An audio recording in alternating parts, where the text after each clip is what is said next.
చట్టసభల్లో మహిళలకు 33% రిజర్వేషన్లు కల్పిస్తూ కేంద్ర ప్రభుత్వం తీసుకువచ్చిన చారిత్రాత్మక బిల్లును వ్యతిరేకిస్తున్న కాంగ్రెస్ పార్టీ వైఖరిని నిరసిస్తూ భారతీయ జనతా పార్టీ మహిళా మోర్చా శ్రేణులు సిరిసిల్లలో నిరసన.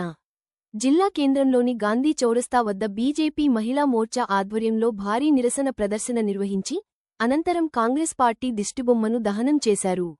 ఈ సందర్భంగా బీజేపీ నాయకులు మాట్లాడుతూ దశాబ్దాల కాలంగా పెండింగ్లో ఉన్న మహిళా రిజర్వేషన్ బిల్లును ప్రధాని నరేంద్ర మోదీ ప్రభుత్వం ఆమోదింపజేసి మహిళా సాధికారతకు బాటలు వేసిందని కొనియాడారు. అయితే రాజకీయ స్వార్థంతో ప్రతిపక్షాల కూటమి ఈ బిల్లుపై విషం చిమ్మడం వారి మహిళా వ్యతిరేక ధోరణికి నిదర్శనమని మండిపడ్డారు.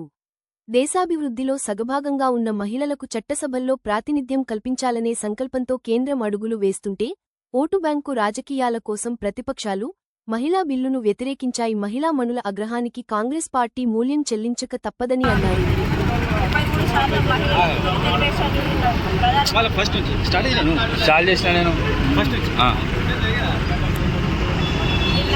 ప్రధానమంత్రి పార్లమెంట్లో మహిళలకు 33% రిజర్వేషన్ల గురించి అమలు చేసిన దాన్ని రద్దు చేసిన కాంగ్రెస్ ప్రభుత్వాన్ని నిరసన తెలుపుతున్నాము. మహిళలకు ఎందుకు వాళ్ళ కుటుంబ సభ్యులే పాలనలో ఉండాలి, వాళ్ళే మంత్రులు, ఎమ్మెల్యేలు, వాళ్ళే ఎంపీలు అందరూ వాళ్ళే ఉండాలి. సామాన్య మహిళలు ఎందుకు ఉండకూడదు? సామాన్య మహిళలకు 33% రిజర్వేషన్లు అడ్డుకోవడానికి వాళ్ళకి ఎలాంటి హక్కు ఉంది? దాని గురించి ఇవాళ మేము రాజన్న సిరిసిల్ల జిల్లాలో ఈరోజు ధర్నా ప్రోగ్రాం చేస్తున్నాము. దానికి మేము మహిళలందరం ఏకమవుతున్నాము. ఎందుకు వాళ్ళ ప్రభుత్వంలో వాళ్ళే పాలనలో ఉండాలా, సామాన్య మహిళలు ఎందుకు ఉండకూడదు అని తెలియజేస్తూ ఇక్కడ ధర్నా నిరసన ప్రోగ్రాం చేస్తున్నాం. భారత్ మాతాకి రోజున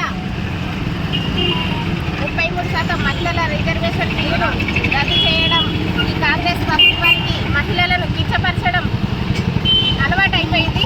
6 గ్యారెంటీల పేరుతో ఇప్పటి వరకు మోసం చేసింది సరిపోదా? ఇప్పుడు మహిళా బిల్లును కూడా మీరు ఏ విధంగా రద్దు చేసిర్రు? మహిళలకు మీరు ఇచ్చే గౌరవం ఇదేనా?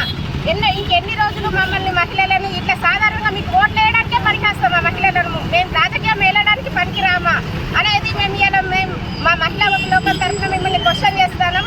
మేము తలుచుకునేది ఉంటే, మహిళలు తలుచుకునేది ఉంటే, మీ కాంగ్రెస్ ప్రభుత్వం అనేది తెలంగాణలో రూపుమాపు లేకుండా, దేశంలోనే రూపు లేకుండా మేము చేసేస్తాం.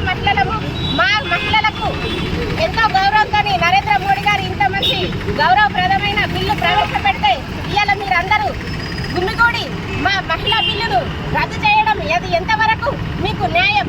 మీరు పేరుకు చెప్పుకోవడానికే మహిళలకు సపోర్ట్ చేస్తారు అంతే. అది ప్రెస్ మీటింగ్లలోనే పనికొస్తుంది మీకు.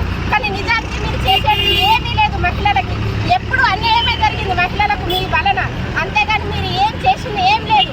ఈరోజు కాంగ్రెస్కు ఖబర్దార్ చెప్తున్న మహిళా లోకం, మీరు కనుక మమ్మల్ని తక్కువ చేసేది ఉంటే మాత్రం మీ రూపురేఖలు కాంగ్రెస్ మొత్తం సమసిపోతుంది, ఇక్కడితోనే అంతమైపోతుందని ఈ ధర్నా ద్వారా మేము తెలియజేస్తాను. ఊరుకునేది లేదు. ఇప్పటికైనా కూడా ఎప్పటికైనా మహిళలకు అన్యాయం జరిగితే మాత్రం మేము అస్సలు ఊరుకోం. అంటే మీ వాళ్ళే పెద్ద పెద్ద పదవులలో కూర్చోవాలి, పార్లమెంట్లలో కూర్చోవాలి, కానీ మేము పనికి రామా? మేము ఓట్లు వేయడానికే పనికి వస్తామా మీకు? ఈ సందర్భంగా మేము మిమ్మల్ని అడుగుతాం. మీరు ఖచ్చితంగా సమాధానం చెప్పాలి మహిళా లోకానికి. మేము మాత్రం ఇక్కడితో ఊరుకునేది లేదు. ధర్నాలు చేసి